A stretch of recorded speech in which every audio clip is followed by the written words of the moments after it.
What an amazing turnaround! It doesn't get much closer than that. Oh my God. Good afternoon, good morning, and good evening, everyone, and welcome into the very best moments of the June monthly finals. This is now the crunch time. We have blasted through the year, and there is only one monthly final remaining of the 2024 season. With up to $2 million on the line, powered by the Snapdragon Pro Series, everything now rests on how teams perform in July. That is where our monthly finals will conclude, and that is where we will determine who qualifies straight to the World Finals, who will earn a second chance to qualify through the LCQ, and whose 2024 journey will sadly come to an early end. Our last chance qualifier will be held at Gamescom Cologne, Germany on the 24th through 25th of August. 12 teams will enter the arena for their shot at redemption, but only 4 can rise from the ashes to emerge victorious. 7 teams have already earned enough points to qualify, but it must be said that with the competition far from over, with good results in July, a ticket to the World Finals is still very much on the table for the majority of regions. So, which teams are they, and who stands the best chances going into July? Well, in the APAC region, Crazy Raccoon have clinched an LCQ spot at least, and stand a good chance of remaining within the top 2 needed for a World Finals placement. But we did see them exit in the semi-finals again this month. It was Rival Esports who shone through to win the month, solidifying them in second place on the leaderboard. Coco Loco went from being the champions of May to losing at the first hurdle in a close affair with FE Nidug, which now places them in dangerous territory. For EMEA, Team Humble are locked into the LCQ and are looking likely to be the first team in the region to be confirmed for the World Finals, dependent on good results in their upcoming qualifier. It was a huge month for them as they reverse swept the reigning world champions of Zeta Division in the grand final to steam ahead of the competition. Reply Totem were the champions of May but didn't qualify in June and now teeter down in 6th place, while all eyes are on Team Okachiki and Pirates for potential upsets in July to see if they can break into a World Finals and LCQ qualifying position respectively. In South America, the battle rages on as both Space Station Gaming and FA Mini Peckers are both guaranteed at least an LCQ spot, but with only one World Finals slot allocated for the region, it'll be a race to the finish to see who will come out on top in July.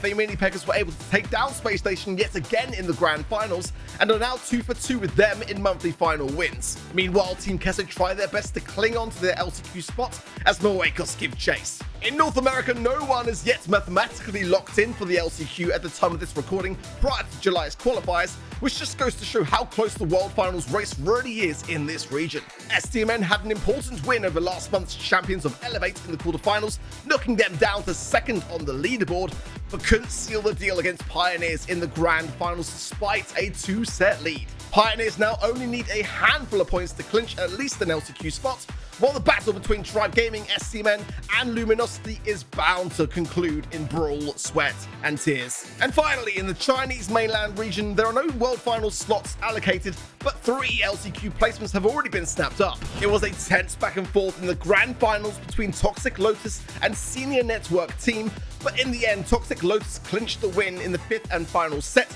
and were declared victors overall. But regardless, both teams still qualify for the LCQ.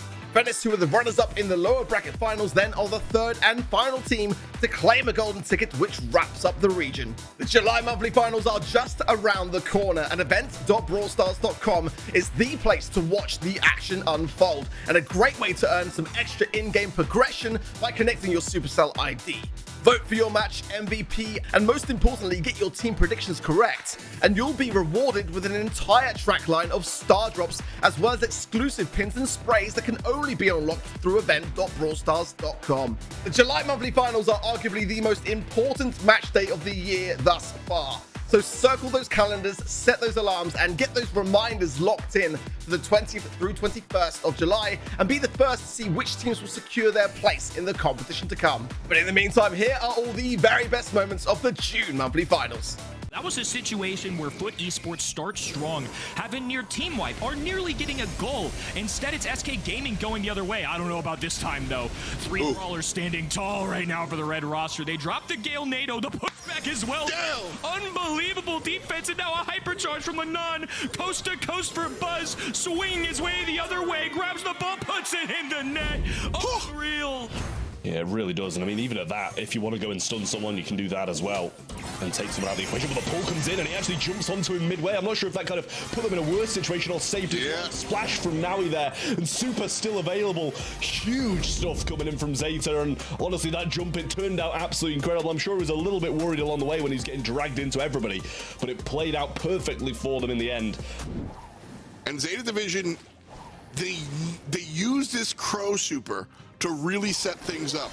So Meow here looking for, but Mebby is just taking a shot from a distance, and it's good enough. That's 2.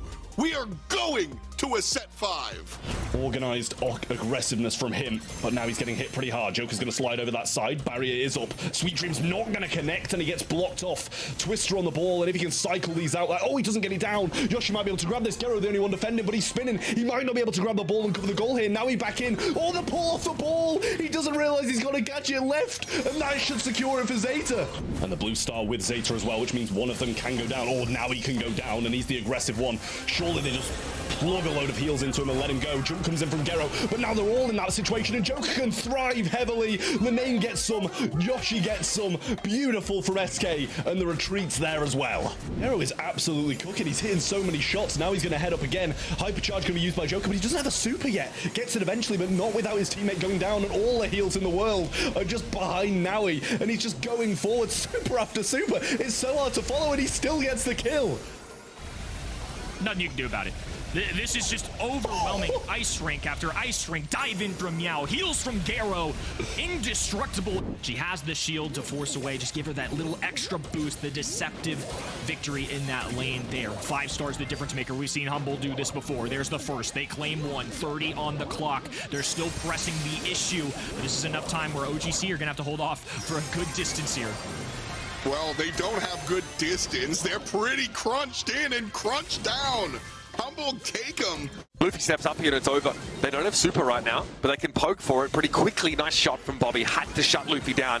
It's still on the table here for STMN, but they've got to go for it. The Draco's a problem, but he's already used his gadget. Only 1 hit on the safe. STMN have to go forward now, but they lose 1 instantly to Luffy coming back off respawn. The booster's still standing. Bobby needs to change shots. It's 2% separating these 2 teams. It could not be any closer, but Bobby's going to get brought down. RBM's in the way. I think Zar was trying to finish the game, but he can't get it done. Luffy through the wall, damages him up. Zeus has a shot. It's blocked. It's about as close as it gets, fam. And Luffy just needs to hit this safe 1 time. They're going to block it. In they go. Luffy blown up before he can touch it. And we have a draw. They're rare indeed on Heist. But Zar can't really match that damage output on the safe.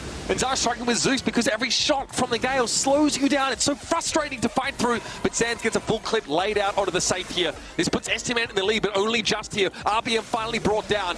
Elevate have that lead. The Draco really hit them where it hurt. Now Bobby needs to back up. He's going to get pressured away by the Gale. Does find the kill, and Luffy's going to come in. 3 seconds left. It's so close. 1%? Are you kidding me? Oh my goodness. STMN just get there. This is taking everything they've got and some. A draw and then a 1% game. Hypercharge up here for Zar. Some of that heat being expended by Sands to pressure Luffy away. The Carl is so low, they're going to have to go for it anyway. Luffy now at 2k, has to get up there. It's a 1-star lead to STMN though. Luffy falls, and they've done it. STMN are going to get away with absolute murder. RBM falls, and that's another set. Again, if you lock Charles up and Zar drops a space carrot on top of the Larry, yeah, it's curtains for that thrower for Luminosity. I like the idea. Here it is again, same plan, heads the map up. Charles goes pretty low here. Zara, of course, with the raw stat buff is going to go a long way towards pressuring Chino down the bottom part of the map. He's going to be caught behind a hedge. Sands and Bobby are going for it, and they get it done. STMN take the first set away with a draft that, again, should be outlawed by the Geneva Convention, man. That was disgusting. Yeah, it's good look so far. Bobby up to Chino, gets him down. Turret has to be dealt with by Patchy when he could otherwise be working on the safe, but that is exactly what Sands is going to do. It's the Italian job, baby, the heist of the century, and STMN will be advancing to the grand finals. That's an insta-freeze on anybody unlucky enough to be caught inside of it, and there's the smoke closes. It's going to be an easy connection. Cocoon straight away on Azar, but he's going to be alive. The double stun comes up. Here's the Melody diving on in, and she's unkillable as per usual. Juan Carlos, though, wins this out, has to walk now inside that slow field, and Bobby's just going to bide his time. Juan Carlos is stuck in the smoke, and Bobby, Twinkle Toes, stays outside of the gas. So 9-8 as iWorlds has regained mid control. And they're going to get aggressive here. Fire Crow, double kill for Golden. Just like that, Kyle Dog hanging on by a thread. He'll go down, but there's another countdown for the red squad. Not for long, the pull comes through again, and just an overstep from Nice Shot once more.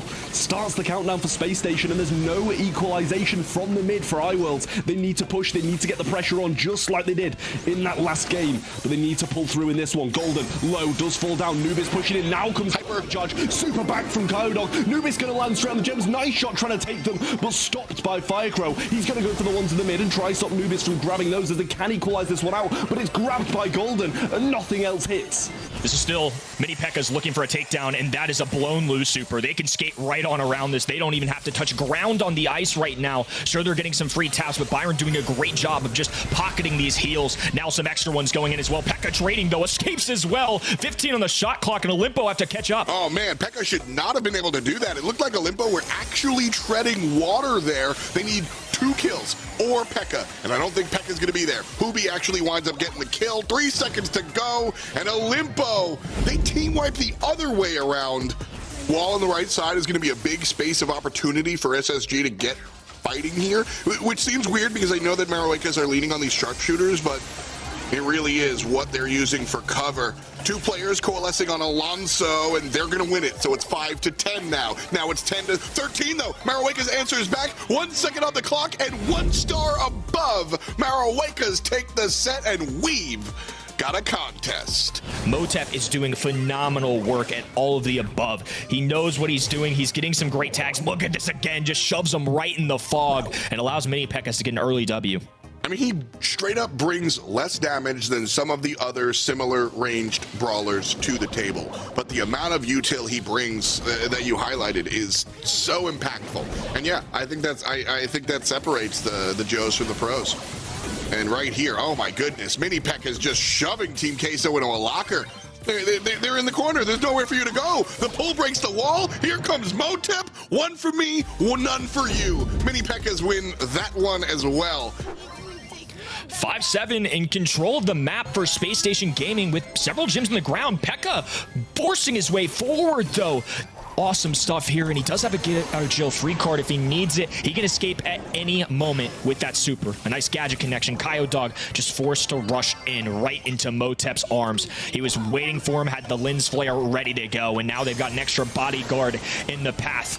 It's going to be near impossible for Adinho to get their jumps on the back of teammate, and it's just not enough. Mini P.E.K.K.A.'s prevail. Their Otis is carrying the gems. Not exactly where you want them in general. Magic Hand and Mute both used in order to get Shitapu, who wasn't carrying any gems. That were just being an aggressive laner. Tensai wants to walk away from this. This is a little ugly. Moido's going to dive in and able to find 2 easily. Crazy Raccoon are on a different level. Nonetheless, a 3v1 over here. Unfortunately, they're facing into Jackie, but they can still manage to make it through. They just have to tank Suzuku, and he snipes the ball. Oh, he's going to run it to the other side. That is absolutely disgusting. You can't be letting that happen. Suzuku with a beautiful takedown, steals the ball. Oh my word.